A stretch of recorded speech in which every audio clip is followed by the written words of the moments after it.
Here in Chicago, Verizon is putting up smart floodwater sensors to make the city better at handling disasters like that. Yeah, Tia's back with more to explain how all of this works. Tia? Well, we've had our own dealings, right, with flooding in the Chicagoland area. 50 sensors went live this morning. Verizon says the devices will give city officials, first responders, and even you, the residents of Chicago, real-time alerts about flooding. Chicago is the second launch city for the Verizon Disaster Resilience Program. It was launched in New Orleans just a month before Hurricane Francine last year. The solar-powered sensors were able to instantly record water levels during the storm's landfall. A Verizon official says Chicago was selected because it is one of the most flood-prone cities in North America.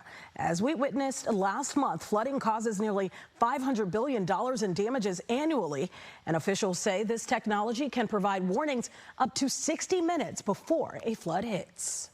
We're going to place 50 sensors around the country, around the city, and we've identified those areas that are very flood prone and that are less likely to have notification to city officials. And many of those areas may be under-resourced areas where folks don't have the tools or the awareness to notify officials early.